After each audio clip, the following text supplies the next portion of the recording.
नमस्कार, स्वागत है आपका। कल की क्लास में भी हमने कुछ भारतीय दर्शनों और उनके प्रवर्तकों को याद करने का प्रयास किया था।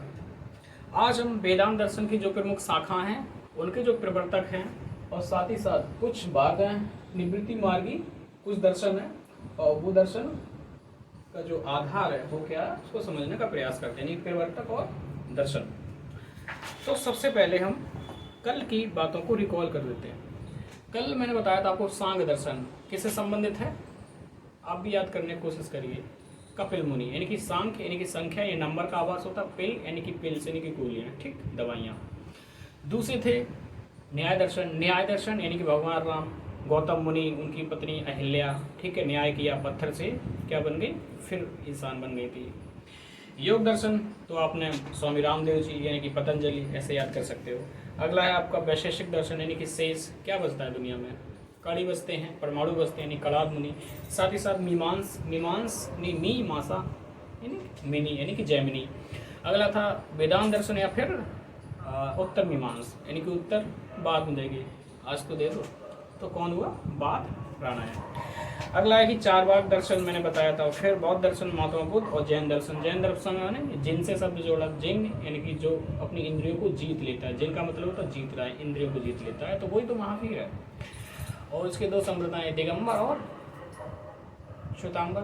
दिगंबर मैंने बताया था भद्र बाहु, बाहु यानी कि बाहु जो बाहुबली है, ठीक है, चारों दिशाओं उसकी सौर पताका लहराता है। दूसरा था आपका श्वेतांबर, श्वेत वस्त्र धारण किए रहते हैं। तो स्थूल यानी सांसें बनना है दोनों शब्द, ठीक है। तो इस प्रकार से कल का रिकॉल किया, आज का स्टार्ट करते हैं। पहला है अद्वैतवाद यानी कि द्वैत। अद्वैतवाद यानी कि यहाँ बात हो रही ना तो दो की बात हो रही है, ना ही एक की बात हो रही है, ठीक है। एक की बात होती तो इस प्रकार का कुछ एक मार्गी एक बात ऐसा बोल देते, तो ना तो दो की बात हुई है क्योंकि आ लगा, आ का मतलब होता है विलोम शब्द नहीं विपरीत। अद्वैत यानी कि दो की बात नहीं है, एक की बात हुई। इसका मतलब किसकी बात है, तीन की बात है। यहाँ पे है शंकर, शंकर या कह दो शंकराचार्य कह दो, जो केरल से संबंध रखते थे, शंकराचार्य कह दो या फिर आचार्य शंकर कह दो, ठीक है। इसी प्रकार रामानुजाचार्य कह दो या फिर आचार्य रामानुज कह दो। ऐसा मत करना कि आचार्य रामानुजाचार्य, दो बार आपने आचार्य जोड़ दिया, ठीक है। तो शंकर, शंकर से आ जाएगा शंकर भगवान। शंकर भगवान की तीन आंखें थी, दो आंखें तो सामान्य होती हैं और तीसरी आंख जो थी विशेष होती थी, ठीक है, जो ज्ञान की नेत्र होते थे। तो शंकर भगवान याद आएगा, शंकर भगवान यानी कि तीन नेत्र, ठीक है। और अद्वैत यानी दो की बात नहीं हो रही, एक की बात नहीं, अद्वैतवाद और शंकर जी ऐसे रिलेट कर। अगला है विशिष्ट द्वैत, रामानुज, ठीक है। विशिष्ट यहाँ का मतलब विशिष्ट यानी कि विशिष्ट और द्वैत यानी कि दो, ठीक है। एक शब्द है राम और प्लस रामानुज यानी कि राम का अनुज, अनुज। अनुज का मतलब छोटा भाई होता है और जो भ्राता होता है वो बड़ा भाई होता है, इसलिए भ्राता श्री और अनुज कहा जाता है। भ्राता श्री नहीं बड़ा भाई, और अनुज जो होता है आपका छोटा भाई होता है। तो राम के अनुज जो थे उनमें से विशिष्ट थे कितने, दो ही लोग तो विशिष्ट थे, एक थे आपके भरत और दूसरे लक्ष्मण। हालांकि ये चार भाई थे, शत्रुघ्न भी थे, लेकिन आपने भी देखा वो रामायण में भी शत्रुघ्न का कोई उल्लेख नहीं मिलता है क्योंकि उन्होंने ऐसा कोई योगदान नहीं दिया, कोई त्याग नहीं दिया। जो त्याग देता है वही इतिहास में जाना जाता है, उसी का सम्मान किया जाता है, पूजा की जाती है, ठीक है। तो राम के अनुज विशिष्ट हैं उनके लिए, और कितने हैं, दो विशिष्ट हैं। कौन कौन, भरत और लक्ष्मण, ठीक है। इस प्रकार से आप जैसे शब्द विशिष्ट विशिष्ट यानी कि दो, कौन, अनुज राम के, ठीक है, लक्ष्मण और भरत। तो ऐसे रामानुजाचार्य या फिर आचार्य रामानुज। शुद्ध द्वैतवाद और वल्लभ, आचार्य वल्लभ कह दो या फिर वल्लभाचार्य। शुद्ध यानी कि यहाँ से शब्द निकल रहा शुद्ध, शुद्ध शब्द निकल रहा है शुद्ध, ठीक है। और द्वैत का मतलब हो गया दो, जो शुद्ध भोजन करता है, सुबह भी शुद्ध भोजन करता है, शाम को यानी कि दिन में दो बार, द्वैत यानी कि दो बार शुद्ध भोजन करता है, उसी के बाद तो बल होगा, वही तो बलशाली होगा। वल्लभ यानी कि बल जिसमें है वही तो बलशाली होगा। जो मल युद्ध करते हैं, जो कुश्ती करते हैं, जो रेसलर होते हैं, वो क्या करते हैं, उनकी डाइट देखिएगा, शुद्ध डाइट होती है, सुबह की शाम की हरी सब्जियां खाएंगे, फल खाएंगे, दूध देंगे, मट्ठा देंगे। द्वैता द्वैतवाद यानी कि दो शब्द यहाँ आ गए और दो नंबर यहाँ आ गए, द्वैता द्वैतवाद। आचार निम्बार के, निम्बार का आचार, तो नी यानी कि नहीं निकल रहा है शब्द, और बार्क यानी कि वर्क।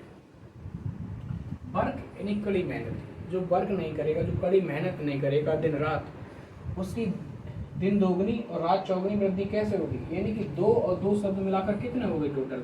टोटल 4 शब्द हो गए, 2 + 2 मिलाकर 4 हो गए। कहते हैं ना, कड़ी मेहनत करो तो दिन दोगुनी रात चौगुनी आपकी वृद्धि होती है, आपकी प्रगति होती है। तो द्वैतवाद से सेंस निकलेगा 2 और 2 4, यानी कि नहीं कर रहे क्या वर्क यानी कड़ी मेहनत, तो क्या है होगा? दिन दोगुनी रात चौगुनी वृद्धि नहीं होगी। द्वैतवाद यहाँ से 2 का मतलब है, और ये मध्य आचार, मध्य या मध्वाचार। तो एक व्यक्ति ये है और एक व्यक्ति ये है, जो इसके बीच का जो व्यक्ति होगा वही तो मध्य का कहलाएगा। मध्य, और यहाँ से सेंस निकला मध्य यानी मिडिल यानी बीच का। तो द्वैतावाद यानी कि 2 लोग हैं, एक लोग ये, एक लोग ये इसके बीच में है, तो द्वैतावाद यानी कि मध्वाचार हो जाएगा। ठीक है। अनचित भेदाभेदवाद, चैतन्य महाप्रभु, इसका मतलब है अनचित में एक शब्द आ रहा है चित्त, और चित्त का मतलब होता है आपका मन हुआ, आपका जो चेतना हुई, आत्मा हुई, इसे चित्त कहते हैं। और चैतन्य का मतलब क्या होता है? जिसने चित्त पर नियंत्रण स्थापित कर लिया, जिसने अपनी इंद्रिय और अपनी चेतना पर नियंत्रण कर लिया है, अपने मन पर नियंत्रण कर लिया, मस्तिष्क पर, तो वही तो चेतन होता है। और चेतन और महाप्रभु शब्द लगा है, ठीक है, चेतन है और महाप्रभु, तो अनचित भेदाभेद। और जब चित्त पर विजय प्राप्त कर लेते हैं तो फिर किसी व्यक्ति के साथ कोई भेदभाव नहीं करता है। ठीक है, तो इस प्रकार से आप ये सब याद कर सकते हैं। चारवाक दर्शन मैंने कल आपको बताया था, इसे भौतिकवादी दर्शन है, इसे लोकायत दर्शन भी कहते हैं। बृहस्पति नाम के एक ऋषि माने जाते हैं, उन्होंने ये दर्शन दिया। तो चारवाक, चूंकि ये चारू प्लस वाक शब्द से मिला, जो मीठी बातें करते, जो सुंदर बातें करते थे, और सुंदर बातें कौन होती हैं? वही होती हैं जो भौतिकवादी की ओर आपको ले जाती हैं। आप खूब खाइए, उपभोक्तावाद को बढ़ावा दीजिए, खूब पहनिए, विलासतापूर्वक जीवन जीविए। हालांकि सुनने में शुरुआत में अच्छा लगता है, लेकिन अंततः इसमें दुखी होता है। तो ये कौन सी बातें? ये भौतिकवादी बातें। एक होती है आध्यात्मिक, जो स्पिरिचुअल बातें करते हैं कि ईश्वर में ध्यान लगाओ, ठीक है, चेतना को ही मूल मानो, शरीर को मूल नहीं मानो। तो ये चारवाक दर्शन भौतिकवादी है। यानी कि ऐसे चारवाक तो ऐसे करते हैं, यावत जीते सुखम जीवे, ठीक है, यावत जीवेत सुखम जीवेत, ऋण कृत्वा घृतम पीवेत, भस्मीभूतस्य देहस्य पुनरागमन कुतः। यानी कि जब तक जियो सुखपूर्वक जियो, ऋण भी लेना पड़े, कर्ज भी लेना पड़े, लो और घी पियो। क्योंकि ये शरीर एक बार नष्ट हो गया ना, तो ये दोबारा नहीं आएगा। शरीर के नष्ट होने से ही आपकी जीवन लीला समाप्त हो जाती है, ऐसा इनका मानना है। तो ये ईश्वर, आत्मा, परमात्मा, ब्रह्म कुछ भी भरोसा नहीं करते हैं। ठीक है, तो चारवाक दर्शन भौतिकवादी है। अजीत केश काम्बलिन भौतिकवादी दर्शन है। इसमें एक शब्द आ रहा है केश, केश यानी कि बाल, केश काम्बलिन, काम्बलिन यानी कि मलना, केशों को मलना यानी कि मसाज। अब जो लोग होते हैं केशों पर ही ध्यान रखते हैं, अपनी मसाज कराते रहते हैं, कहीं बैंकॉक गए, कहीं सिंगापुर गए, तो कैसे लोग? हम भौतिकवादी हैं। ऋषि मुनि तो नहीं हो सकते, आध्यात्मिक तो नहीं हो सकते, भौतिकवादी हैं, सीधी बात है। जो कभी जीत नहीं पाते अपनी भौतिकवादी मानसिकता को, तो केस से शब्द निकल आएगा भौतिकवादी। एक है पुराण कश्यप भी कहते हैं, और इसे पूर्ण कश्यप भी कहते हैं। पूर्ण कश्यप भी कहते हैं, पुराण कश्यप भी कहते हैं। ये अक्रियवादी, इसका मतलब पूरा, एक शब्द निकला पूरा, यानी कि कंप्लीट, कंप्लीट, ठीक है, कंप्लीट हो रहा है, पूर्ण हो रहा है, तो पूरा यानी पुराण कश्यप। ये अक्रियवादी। जब कोई कार्य कंप्लीट हो जाता है तो आप क्या करते हैं? आप जश्न मनाने लगते हैं और वो कार्य छोड़ देते हैं, क्योंकि आपको पता पूर्ण हो चुका है। अब क्या होते हैं? आप क्रिया नहीं कोई कर रहे होते हैं, आप कोई क्रिया नहीं कर रहे होते हैं, और जहाँ आ शब्द लग जाता है उसका मतलब उसका विपरीत हो जाता है, विलोम शब्द हो जाता है। तो क्रिया नहीं करते हैं। जब कोई कार्य पूरा हो जाता है, पूर्ण हो जाता है, तो आप क्रिया नहीं करते, अक्रियावादी, अक्रिय स्थिति में हो जाते हैं आप। ठीक है। दूसरा है मखली गोशाल, नियतिवादी, ठीक है। गोशाल हुआ क्या है? उत्तर प्रदेश की बात करें, जब से 2017 से जब ये यूपी में गवर्नमेंट आई है मिस्टर योगी की, तो गायों की स्थिति बड़ी खराब है। हालांकि कुछ काम अच्छा भी किया उसके लिए। तो गौशाला की बात बताएं तो गौशाला जहाँ पे गौ रहती है, साला का मतलब होता है आवास, जहाँ पे जानवर रहते हैं। ये यहाँ गाय रहती है इसलिए गौशाला है, भैंस रहती होगी तो क्या होता है? भैंसाला। तो ये नियतिवादी संबंध है, कैसे होगा? गायों को योगी ने छोड़ दिया है और अब कहा कि जाओ जी लो अपनी जिंदगी, यानी उनको भाग्य के भरोसे छोड़ दिया है। लेकिन वो जिंदगी जी रही है, मर रहे हैं, कट रहे हैं, आप ही जानते हैं, राइट। तो नियतिवादी का दूसरा नाम होता है भाग्यवादी, जो भाग्य के भरोसे हो। तो मखली गोशाल यानी गाय क्या है, आज उनकी नियति है, कुछ जी रही है, कुछ मर रही हैं, तो नियतिवादी और या भाग्यवादी। पकुदा का चायन कहते हैं या फिर पकुदा का कायन भी कहते हैं, तो ये भी नियतिवादी दर्शन है, ठीक है। पकुदा का चायन यानी कोई फल जो है कच्चा रह गया है, कच्चा रह गया क्यों, अब हमने किसी को फल दिया, वो कह रहा था पकुदा हमें पका फल मिलेगा, पका फल मीठा होता है, रसीला होता है, तो उसने कहा हमें पका फल मिलेगा, लेकिन उसको कच्चा फल मिल गया, सभी को बांटे कच्चा फल मिल गया। तो फिर बाद में ये कहें बेटा तुम्हारी ये किस्मत थी, तुम्हें यही किस्मत थी, इसलिए तुम्हें इस प्रकार का फल कच्चा फल मिल गया। तो यानी कि आप भाग्य था आपका,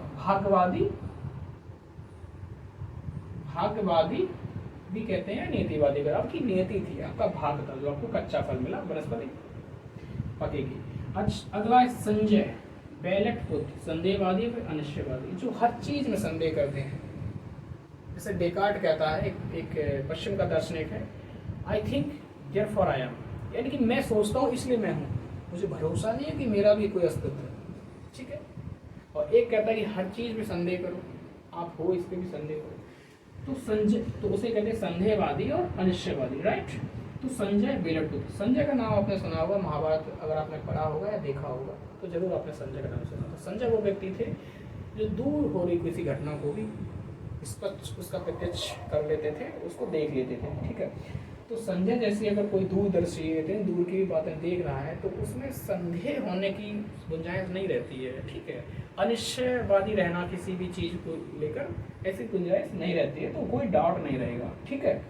अब इसको या फिर दूसरे तरीके से बेलट यानी कि लठ निकल आएगा, लठ यानी कि लठैती करना, लड़ाई करना लाठियों से, और पुत्र यानी कि पुत्र। जब कौरव हुए यानी कि धृतराष्ट्र के पुत्र और जो पांडु थे उनके पुत्र युधिष्ठिर और ये सब थे, तो आपस में क्या लठैती कर रहे थे वर्चस्व को लेकर। तो संजय ये सारी बात बता रहे थे किसको, धृतराष्ट्र को।